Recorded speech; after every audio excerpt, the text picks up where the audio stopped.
Om Swastiastu. Assalamualaikum warahmatullahi wabarakatuh. Shalom nama budaya. Salam sejahtera bagi kita semua. Salam kebajikan dan salam harmoni. Yang saya hormati Ibu dosen pengampu mata kuliah teknologi baru dalam pengajaran dan pembelajaran, yaitu Ibu Dr. Putu Putrini Mahadewi SPDMS.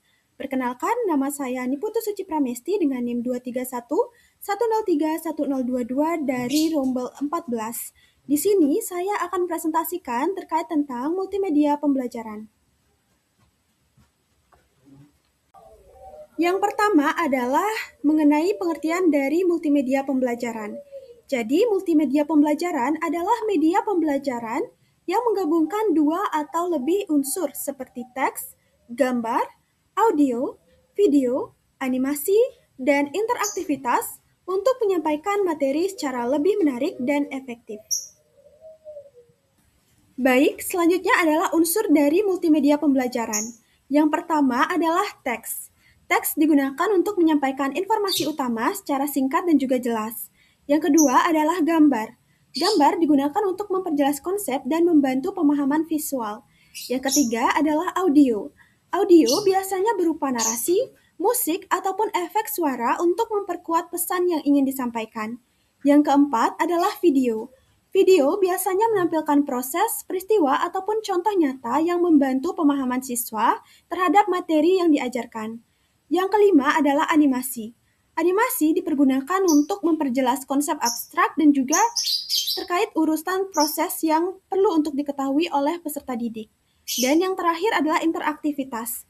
Ini dapat berupa tombol yang terdapat pada kuis yang diberikan ataupun kegiatan simulasi yang melibatkan keaktifan dari peserta didik. Baik, berikutnya adalah tujuan dari multimedia pembelajaran. Yang pertama adalah untuk meningkatkan motivasi dan juga minat belajar dari peserta didik. Yang kedua adalah untuk mempermudah pemahaman materi yang abstrak ataupun kompleks. Yang ketiga adalah untuk mengakomodasi gaya belajar yang beragam yang dimiliki oleh peserta didik seperti visual, auditori, ataupun kinestetik. Dan yang terakhir adalah untuk mendorong pembelajaran yang aktif dan juga mandiri. Selanjutnya adalah manfaat multimedia dalam pembelajaran. Terdapat beberapa manfaat penggunaan multimedia dalam kegiatan pembelajaran. Yang pertama adalah membuat kegiatan pembelajaran menjadi lebih menarik dan juga tidak membosankan. Yang kedua, materi menjadi lebih mudah untuk dipahami dan juga diingat oleh peserta didik. Yang ketiga adalah meningkatkan partisipasi dan juga interaksi antar siswa. Dan yang keempat adalah mendukung pembelajaran berdiferensiasi dan juga inklusif. Adapun contoh dari multimedia yang digunakan dalam kegiatan pembelajaran, yaitu yang pertama adalah video pembelajaran interaktif, yang kedua adalah presentasi interaktif yang disajikan melalui PowerPoint ataupun Canva, yang ketiga adalah aplikasi atau game edukasi yang dimanfaatkan dalam kegiatan pembelajaran, misalnya penggunaan Quizizz ataupun Kahoot, yang keempat adalah modul digital berbasis aplikasi, misalnya penggunaan Construct, Articulate, ataupun Google Sites. Selanjutnya adalah prinsip dari multimedia pembelajaran yang baik. Jadi, multimedia pembelajaran itu sesuai dengan kegiatan pembelajaran apabila memenuhi beberapa prinsip berikut. Yang pertama adalah sesuai dengan tujuan pembelajaran. Yang kedua adalah memiliki tampilan sederhana dan juga jelas, agar penyampaian materi dapat tersampai dengan baik. Yang ketiga, tidak berlebihan dalam penggunaan efek. Yang keempat, mudah digunakan oleh peserta didik. Yang kelima adalah relevan dengan karakteristik dan juga kebutuhan siswa. Berikutnya adalah contoh penerapan dari multimedia dalam proses pembelajaran. Baik, di sini saya telah membuat multimedia pembelajaran yang dapat digunakan untuk membantu kegiatan pembelajaran dan ditujukan kepada peserta didik kelas 4 di sekolah dasar pada mata pelajaran Pendidikan Pancasila untuk materi membuat dan melaksanakan aturan di bab 4 topik B semester 1. Adapun rumusan tujuan pembelajarannya adalah yang pertama, setelah kegiatan simulasi, anak-anak mampu menentukan cara membuat aturan dengan benar, dan yang kedua adalah setelah berdiskusi, anak-anak dapat menganalisis tindakan patuh terhadap aturan dengan tepat. Baik, jadi elemen multimedia pertama yang saya selipkan pada PowerPoint ini yang pertama adalah berupa gambar visual, di mana hal ini dapat membantu siswa untuk memahami bahwa apabila tidak ada aturan itu sangat buruk dampaknya, seperti misalnya kebersihan lingkungan sekolah tidak terjaga, dan hal tersebut akan membantu siswa untuk memahami bahwa menaati aturan dan juga melaksanakan aturan itu sangat penting. Jadi, penggunaan gambar ini dapat membantu siswa untuk memahami materi pelajaran yang disampaikan. Suatu pagi, Baik, siswa-siswa selain dari kelas gambar, keempat saya SD juga bermain menyajikan gaduh di elemen dalam video kelas. pembelajaran untuk Mereka membantu pemahaman dari berlari-larian, peserta didik. melempar Jadi, penghapus, video ini dan telah disesuaikan berteriak-teriak hingga dengan meja dan tingkatan kursi peserta berserakan. didik kelas Sampah 4 pun sekolah dasar berhamburan dan di juga lantai disajikan kelas. sesuai dengan Bu situasi Ayu, nyata dan guru kelas kontekstual, 4 di terkejut mana melihat video kelasnya ini yang berantakan. terdapat Wajahnya menunjukkan kekecewaan melihat situasi tingkah berupa laku ribut di siswa-siswanya kelas yang yang sangat menyebabkan tidak adanya tertib. kelas Setelah yang menenangkan kacau dan situasi, juga Bu tidak Ayu tertib. mengajak Lalu siswa duduk kemudian mereka bersama untuk membuat aturan yang berdiskusi. dapat membantu Mereka sepakat untuk membuat menjaga aturan ketertiban kelas kelas. Jadi bersama-sama. penggunaan video Aturan pembelajaran yang ini disepakati antara itu lain, sangat relevan datang dalam tepat membantu waktu, pemahaman siswa menjaga untuk kebersihan kelas, memahami tidak terkait tentang berlari materi di dalam membuat dan juga kelas, dan melaksanakan aturan. mematuhi tata tertib sekolah. Semua Baik, siswa selain dari menyetujui gambar, saya aturan juga tersebut. menyajikan elemen Beberapa video minggu pembelajaran kemudian, untuk membantu ada pemahaman siswa dari yang peserta melanggar didik. aturan. Jadi Putu video ini datang telah ke sekolah disesuaikan dengan dengan rambut yang terlalu tingkatan panjang. peserta didik Sementara kelas Komang 4 sekolah terlambat masuk dasar dan kelas, juga Bu disajikan sesuai Ayu dengan tidak situasi langsung nyata dan menghukum mereka, kontekstual, tetapi di memberikan mana video nasihat ini dengan sabar. Beliau terdapat menjelaskan pentingnya menjaga penampilan situasi yang berupa rapi dan disiplin ribut di waktu. kelas yang Kedua menyebabkan siswa adanya tersebut menyadari kelas yang kesalahan mereka. kacau dan Putu juga tidak memotong tertib. rambutnya agar Lalu rapi, kemudian dan mereka Komang membuat berjanji aturan yang tidak dapat terlambat membantu lagi. Sejak untuk saat menjaga itu, ketertiban kelas. seluruh Jadi siswa kelas penggunaan video keempat pembelajaran patuh pada ini aturan yang telah itu mereka sangat buat relevan bersama. dalam Kelas membantu pun pemahaman menjadi siswa tertib dan untuk nyaman untuk memahami belajar. terkait.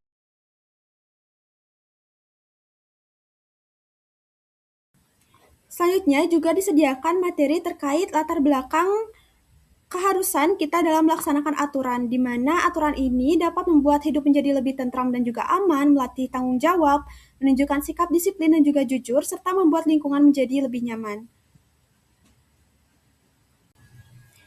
Baik, selanjutnya juga masih digunakan elemen berupa teks untuk menyampaikan materi, yaitu terkait tentang cara melaksanakan aturan. Jadi beberapa caranya, yang pertama adalah dengan mengenali dan juga memahami aturan yang berlaku, yang kedua adalah menaati aturan dengan kesadaran diri, lalu menegur dengan sopan jika ada yang melanggar, yang keempat bekerja sama dengan orang lain untuk menaati aturan, dan yang terakhir adalah berani untuk mengakui kesalahan dan juga memperbaikinya. Selanjutnya, saya juga mengajak peserta didik untuk mengetahui tindakan-tindakan yang mencerminkan kepatuhan terhadap aturan yang telah dibuat dan juga merupakan tindakan yang harus diteladani. Seperti misalnya di rumah, yaitu merapikan tempat tidur setiap bangun pagi, lalu di sekolah, yaitu mendengarkan penjelasan guru dengan baik, dan di masyarakat, yaitu menyeberang di zebra cross. Selanjutnya, saya juga menyajikan materi yang dapat membantu siswa untuk mengetahui perilaku yang tidak baik, yaitu mencerminkan ketidakpatuhan terhadap aturan yang harus dihindari, seperti misalnya di rumah, yaitu membentak orang tua, di sekolah, memukul teman, dan juga di masyarakat, yaitu membuang sampah sembarangan. Selanjutnya, saya menyajikan dua gambar berbeda yang mencerminkan tindakan patuh terhadap aturan dan satu lagi mencerminkan tindakan yang tidak patuh terhadap aturan. Jadi, saya mengajak peserta didik untuk menganalisis tindakan mana yang mencerminkan kepatuhan aturan dan juga peserta didik dapat memberikan alasan yang sesuai. Jadi, dengan adanya penyampaian materi seperti ini, itu akan membantu siswa untuk lebih memahami terkait tentang materi yang sedang disampaikan, yaitu membuat dan juga melaksanakan aturan dengan baik. Selanjutnya juga saya sisipkan sesi game time berupa aplikasi permainan dalam kegiatan pembelajaran, yaitu word wall. Jadi word wall itu berupa flip card di mana terdapat pertanyaan, nanti peserta didik akan menjawab dan jawabannya nanti bisa diketahui apakah benar ataupun salah dari flip card yang telah disusun dan juga dirancang oleh guru. Baik, secara keseluruhan dari kegiatan yang telah saya lakukan di bagian aktivitas topik 6 yaitu membuat bahan presentasi menarik. Yang pertama, saya telah memerinci poin-poin dari 4 video pembelajaran yang telah disajikan. Selain itu, saya juga telah merancang bahan presentasi sesuai dengan instruksi yang telah disajikan di e-learning yang telah saya sampaikan tadi. Secara keseluruhan, berdasarkan pada tugas-tugas tersebut, saya merasa sangat senang dan juga bersemangat ketika mengerjakan tugas seperti ini karena dapat memperluas wawasan, melatih kemampuan berpikir kritis, dan juga mengasah keterampilan menyusun bahan ajar. Meskipun ada bagian yang cukup menantang, terutama ketika harus menganalisis video dan juga merangkum dengan akurat, namun tugas ini tetap memberikan pengalaman belajar yang bermakna dan juga menyenangkan. Adapun hal yang baik atau menarik pada aktivitas ini yaitu setiap video yang disajikan dalam e-learning ini memberikan perspektif baru tentang teknologi, budaya, dan juga kearifan lokal, sehingga dapat dijadikan sebagai contoh dalam menyusun pembelajaran tematik yang kontekstual. Selain itu, kegiatan merangkum video itu juga melatih keterampilan literasi digital seperti mengidentifikasi informasi penting, mengolah data audio visual, dan juga mengubahnya menjadi teks yang informatif. Adapun tugas ini menurut saya sangat membantu saya dalam meningkatkan kemampuan mengembangkan bahan ajar yang menarik, misalnya memadukan multimedia dengan analisis konten dan juga presentasi interaktif yang dapat diterapkan dalam kegiatan pembelajaran di kelas. Nah, adapun beberapa bagian yang menurut saya dapat diperbaiki secara keseluruhan dari segi materi, soal-soal, ataupun dari diri saya sendiri. Yang pertama adalah dari segi materi. Secara keseluruhan, menurut saya video pembelajaran yang telah disajikan di e-learning ini dan juga yang telah saya pelajari dengan baik itu sudah sesuai karena telah dilengkapi dengan subtitle, jadi membantu saya untuk lebih memahami makna dari video yang disajikan, terutama video yang menggunakan bahasa Inggris. Selain itu juga penggunaan subtitle ini mempermudah pemahaman saya untuk menangkap informasi, terutama informasi-informasi yang bersifat ilmiah, sehingga pada aspek ini menurut saya dari segi materi tidak ada perbaikan signifikan yang diperlukan. Selanjutnya adalah dari segi soal-soal. Jadi arahan yang dibuat pada e-learning itu dapat dibuat lebih spesifik untuk memastikan kami mahasiswa untuk dapat memahami kegiatan yang akan kami lakukan serta kedalaman jawaban yang diharapkan pada topik ini. Selain itu, dari diri saya sendiri, itu adalah perlu meningkatkan manajemen waktu dan juga konsistensi agar pekerjaan dalam menyelesaikan tugas ini dapat diselesaikan dengan lebih cepat dan juga sistematis. Adapun kesimpulan berdasarkan pada kegiatan yang telah saya lakukan, jadi yang pertama adalah integrasi multimedia dalam kegiatan pembelajaran itu melibatkan adanya elemen-elemen seperti video, animasi, dan juga presentasi yang interaktif yang dapat membantu peserta didik untuk memahami konsep abstrak secara visual dan juga konkret.